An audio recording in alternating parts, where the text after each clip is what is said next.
Morrison.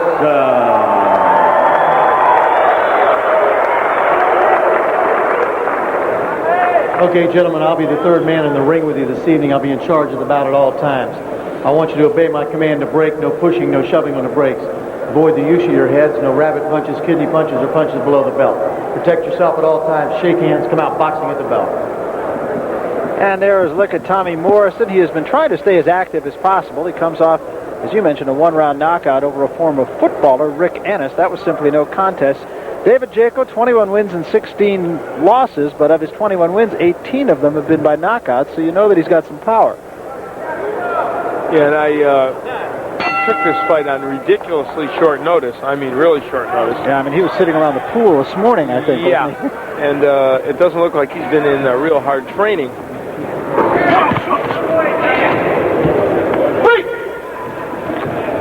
Danny Sutton, the original opponent for Morrison, he's a lefty, and I have to face a right-hander. There's the left hand. Jaco's down and probably out.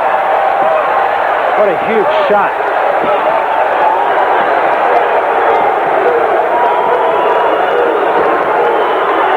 That's it.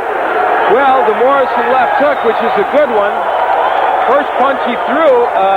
I guess we'll have to wait for a tabulation by our punch profile. Not really the first punch. What do you have, 3 for 6? 3 for Was that it? 50%. That's not bad. That's a high percentage rate. And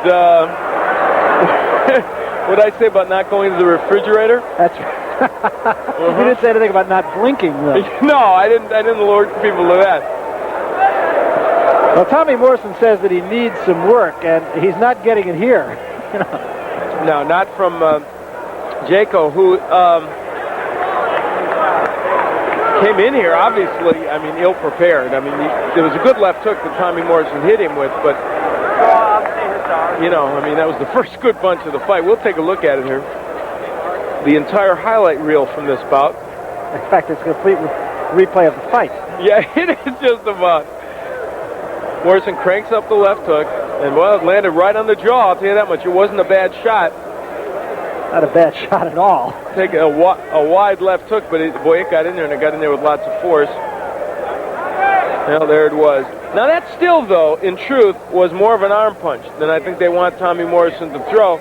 Jaco went down from it, but, I mean, it's nitpicky when a guy knocks a guy with one punch, but you look at that punch, and you know they really wanted to turn that punch even better, but it certainly got the job done tonight. All right, well, let's take a look at the total punches in the first round. Total might not be the exact choice of words there. And as you saw, Jaco very busy through 12 punches. There it is. Not very busy.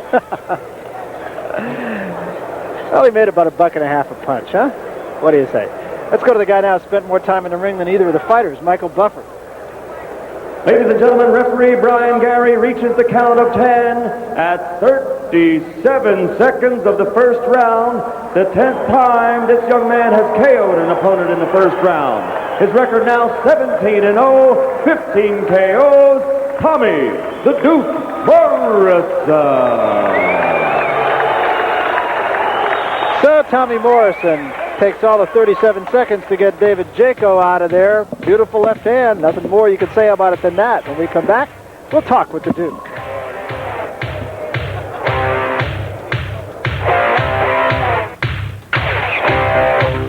How far can you... I don't know if you've caught this program on ESPN on Sunday nights. If you haven't, you've really missed the most entertaining show. It's a matchup between two of the great teams in pro football. The 1976 Raiders, coached, of course, by John Madden, and the 1969 Kansas City Chiefs, coached by Hank Stram. That's this Sunday night, September 15th, 8:15 p.m. And NFL Films and ESPN do a really nice job of producing that most entertaining show. Do watch it, 8:15 this Sunday. Speaking of entertaining, here's Al Bernstein with the winner, Tommy Morrison. Al? Well, Tommy Morrison with yet another quick finish to a bout. And, Tommy, before we even get into analyzing what you did here, I know you have a very special wish to send out there. I'd like to dedicate this fight to a friend of mine back in Kansas City that was in an automobile accident, is paralyzed. I'd like to say hello to Jeff, and I'd like to say happy birthday to my grandmother.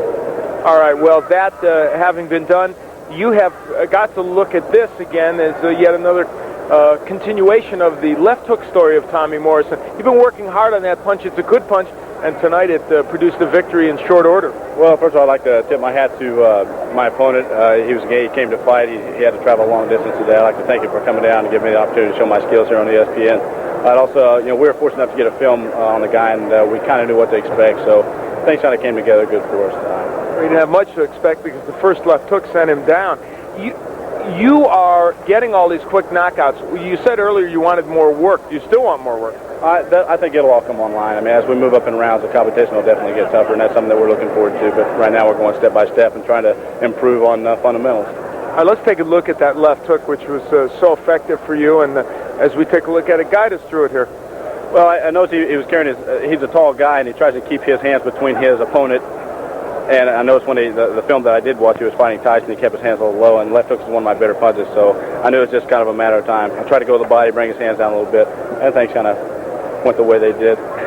You mentioned that he fought Tyson. You may end up facing a few guys that fought Mike Tyson early in their career. Does the comparison bother you? You're managed by the same gentleman, of course. Being managed by a man like Bill Cayton certainly opens a lot of doors for you. I think it's a little premature at this stage to compare me with anybody. I mean, I still am young. I still got to get bigger, faster, and stronger, and there's a lot of things we got to improve on. So we're just looking to improve with every outing. All right. So let's get a training report on you, John. What about not this fight, obviously, because it's just one punch. What do you see from Tommy that you're enjoying specifically that he's doing in the gym and putting into effect in some of these fights? Well, he's staying low. We want to become less of a target, and he's being elusive and explosive. And if we put those three things together and continue improving in that area, he's going to be tough to beat. Right now, the schedule calls for his first 8-round fight will be on the Leonard Duran card, and we'll do about a year of 8-rounders after that. Then we'll move up to 10-rounders and take on the world. But we're talking about a 20-year-old kid. We're in no hurry. I know there are a lot of people back in Kansas City who want to know when he's going to fight Tyson. That's down the road, probably at least 2 years. We're not going to rush this young man. He's got a lot of developing to do, and we're going to give him time to do that. All right. Well, fighting Mike Tyson, well, let's see. Let's talk to the gentleman who is the manager of Mike Tyson. There might be a little conflict of interest for you when they get down to that, but I'm sure you'll deal with that when you get to it. That's it. It's over 2 years away, so there's no conflict at this time. All right, Bill Cayton, this young man, you've said, you've thrown a lot of adjectives his way. Do you actually believe that he is the young man that you said even that he would be one of the great heavyweights of all time? Do you still believe that? Oh yes, I believe it. In the same formula as Jack Dempsey, who had a great left hook and was tough. Tommy has a great left hook and he's very tough. All right. Well, greatness may be down the road, but he certainly is an excellent fighter right now. Tommy, congratulations. Good win for him. Well, next up, we're going to show you the gentleman that won the gold medal in the welterweight in the Olympics, Robert Wangila, facing Anthony Martinez. We'll be back. Boxing fans, here's Carl, the Truth, Williams.